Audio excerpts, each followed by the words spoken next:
Tema kita hari ini adalah berbahagia yang benar. Ya saudara-saudara, kalau kita mengatakan berbahagia yang benar, berarti ada berbahagia yang tidak benar, ada berbahagia yang salah. Ya, tapi pertanyaannya, apakah ada parameternya? Apakah ada ukurannya? Suatu kebahagiaan itu bisa menjadi benar atau suatu kebahagiaan itu bisa menjadi salah. Ya. Sebab mungkin apa yang kita pandang sebagai kebahagiaan itu belum tentu diterima oleh pihak atau orang lain. Ya, sederhana nih. Berapa hari yang lalu itu ada pertandingan sepak bola. Ya, antara Real Madrid melawan Benfica. Nah, di situ kondisinya hasil akhirnya Real Madrid itu kalah. Ya, 4-2 dan dibobol oleh kiper di menit-menit akhir. Ya. Saya sebagai fans Barcelona yang adalah musuh bebuyutan dari Real Madrid itu senang, bahagia sekali. Ya musuhnya kalah kok gitu ya. Tapi ya teman saya yang dulu di sini namanya Tulas, ya, itu adalah fans garis keras dari Real Madrid.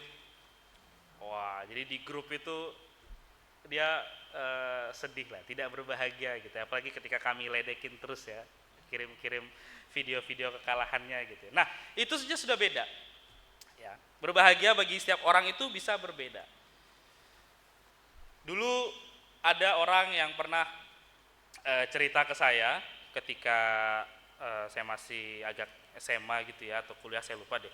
Dia bilang bahwa dia mau menikmati hari tuanya, ya selama ini dia tinggal di kota dan dia mau menikmati hari tuanya itu hidup di pedesaan.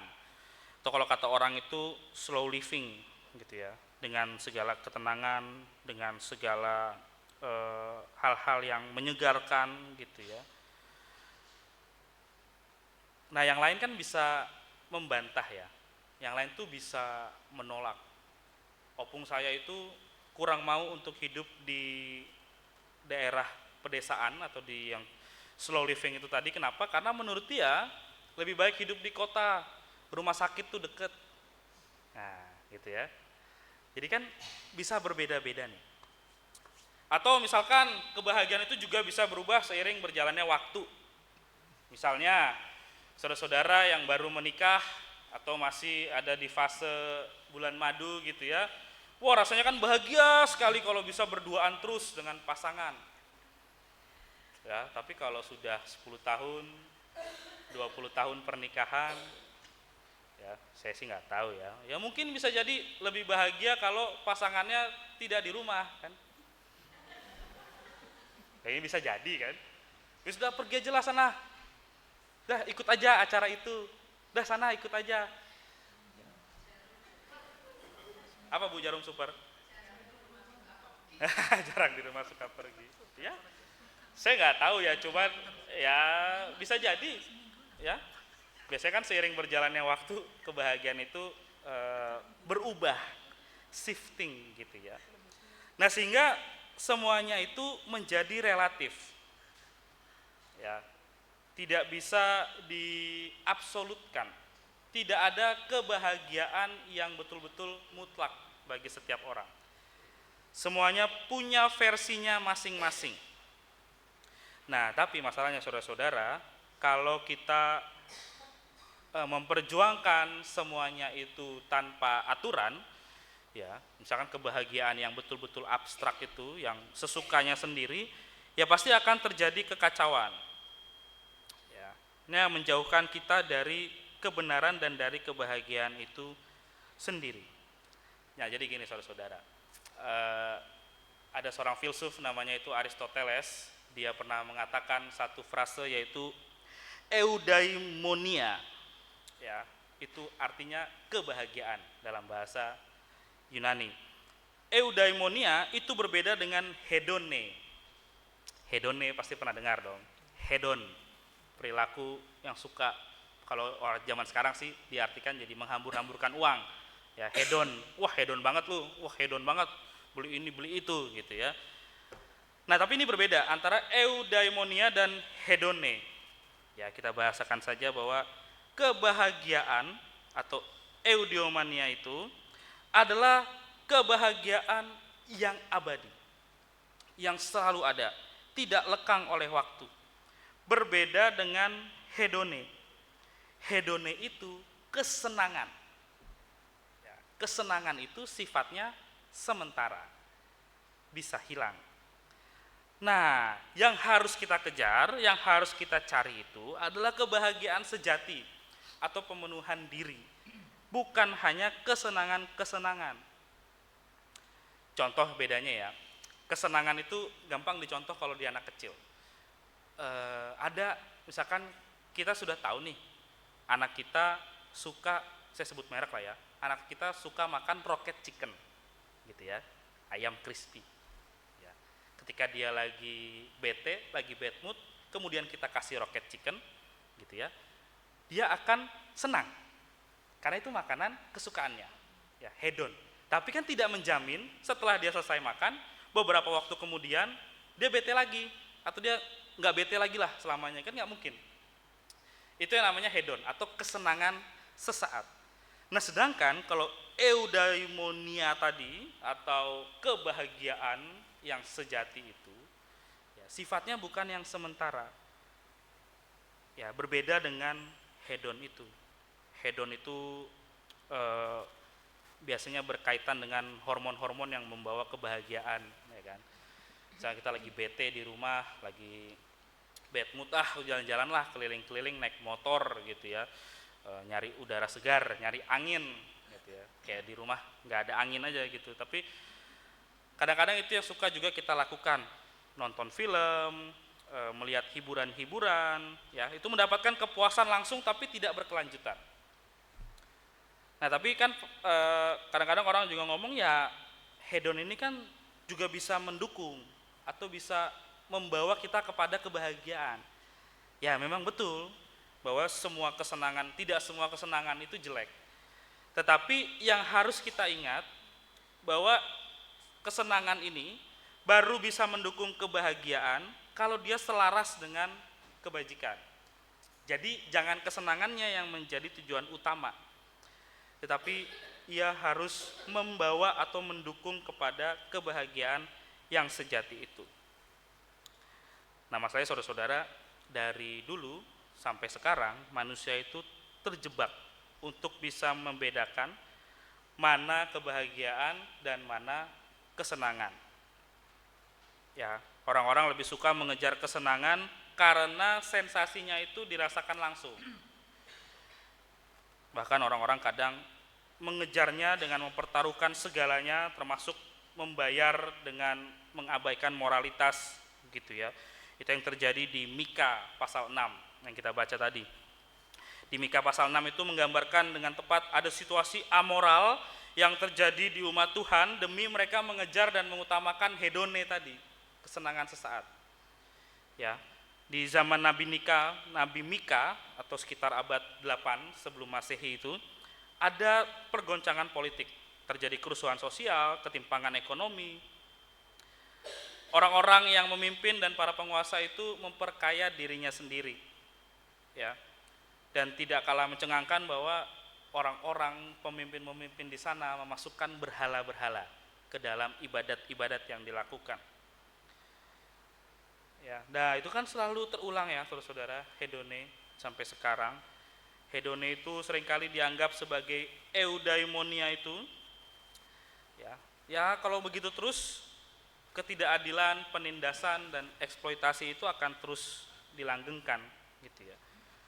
Nah, saudara-saudara, Mika diutus Tuhan untuk menegur umatnya karena menyimpang dari panggilannya. Ya, mereka gagal mewujudkan keadilan dan menegakkan kebenaran. Mereka lebih memilih untuk mengumbar nafsu dan menjadikan ritual-ritual korban mewah sebagai cara melupakan dan menebus kekejian yang ada. Ya, akhirnya Tuhan sendiri yang berkata bahwa, "Hai manusia, telah diberitahukan kepadamu apa yang baik, apakah yang dituntut Tuhan darimu selain berlaku adil, mencintai kesetiaan, dan hidup dengan rendah hati di hadapan Allahmu? Ya, di ayat 8. Dan bangsa Israel selama Nabi Mika sedang berada di sana itu tidak mau mendengarkan tegurannya. Ya, Raja Israel ada dua, Yotam dan Ahaz, itu terus tenggelam dalam dosa dan mereka bersifat serakah hingga situasi terus memburuk dan akhirnya Israel Utara pun runtuh. Nah itu ya saudara, kalau kita mengejar hedone atau kesenangan sesaat memang menyenangkan dan memberikan kepuasan, tapi harganya mahal, harus dibayar dengan keruntuhan. Ya. Nah, apakah itu bisa dikatakan kebahagiaan? Kan nggak bisa. Ya, sebaliknya, Yehuda atau Israel bagian selatan itu melalui rajanya Hizkia mendengar nubuatan Mika. Mereka kemudian berbenah, mereka bukan lagi hidup senang, mereka tidak lagi senang akan penindasan, kerusakan alam, amoral, ketidakbenaran, fitnah, kekejian, dan akhirnya mereka mampu untuk berbalik ke dalam kehidupan yang benar. Ya, mereka terhindar dari kehancuran. Nah, saudara-saudara, kebahagiaan yang sejati, atau eudaimonia itu, apakah bisa kita perjuangkan secara pribadi? Apakah di tengah penindasan, kemiskinan, duka cita, kita bisa memperjuangkan dan mewujudkan kebahagiaan itu? Ya, memang kebahagiaan eudaimonia itu ini namanya ideal gitu ya. Sepertinya susah untuk dicapai. Ya, tetapi rentan terhadap kondisi eksternal. Ya, orang akan merasa wajar-wajar saja ketika mengikuti cara hidup kebanyakan orang. Kalau ada lampu merah, terus kita ada di belakang mobil, yang mobil depan kita menerobos lampu merah, 1 kali, 2 kali mungkin kita masih taat, tapi kalau udah kali ketiga, kali keempat kita lihat semua orang menerobos lampu merah itu, kita akan ikut untuk menerobos lampu merah itu. Ya, kita merasa wajar melanggar karena orang biasa melakukan itu. Ya, atau kita merasa wajar melanggar peraturan atau aturan tertentu dengan alasan-alasan terdesak. Nah, inilah yang mau diajarkan oleh Yesus ke dalam kehidupan kita.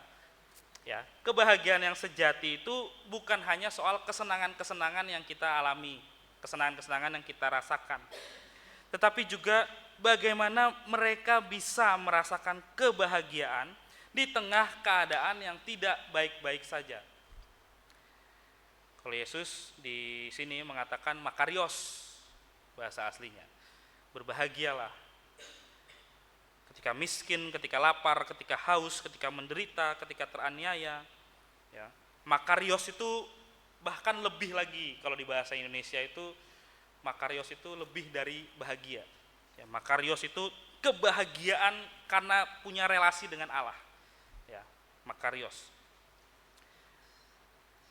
Nah, dalam relasi yang terhubung dengan Allah, pemilik segala yang dilihat dan yang tidak bisa kita lihat.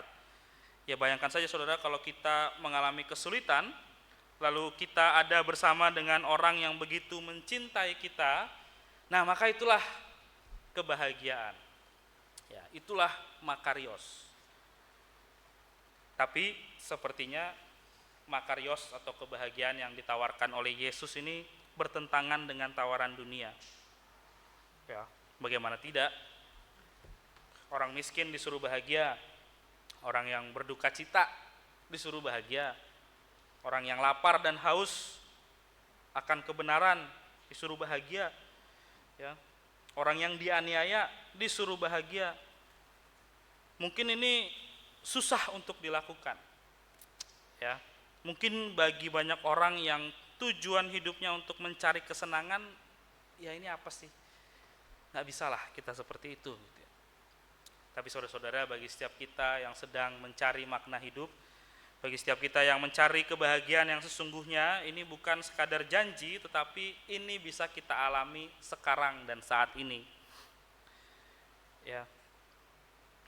jadinya terlihat seperti sebuah hal yang kurang baik, ya, atau apa yang kita lakukan ini terlihat seperti sebuah kebodohan di tengah arus hedonisme. Orang yang memuja kesenangan, kenikmatan yang terus-menerus, ya itu sama kan seperti apa yang dilakukan oleh Paulus ketika memberitakan tentang salib Kristus.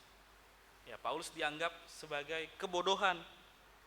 Di ayat 18 tadi, sebab pemberitaan tentang salib memang adalah kebodohan bagi mereka yang menuju kebinasaan. Tetapi bagi kita yang diselamatkan, pemberitaan itu adalah kekuatan Allah.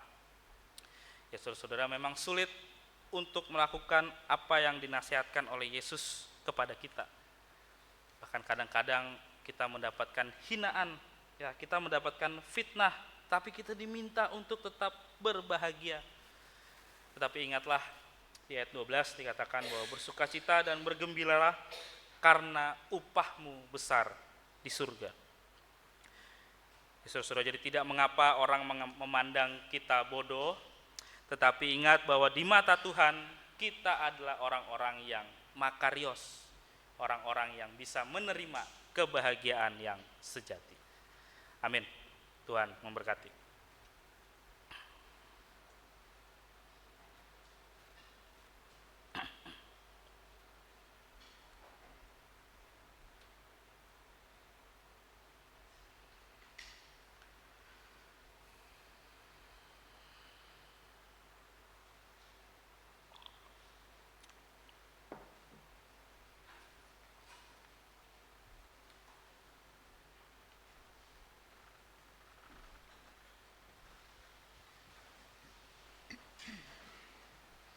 Marilah kita bersama dengan umat Allah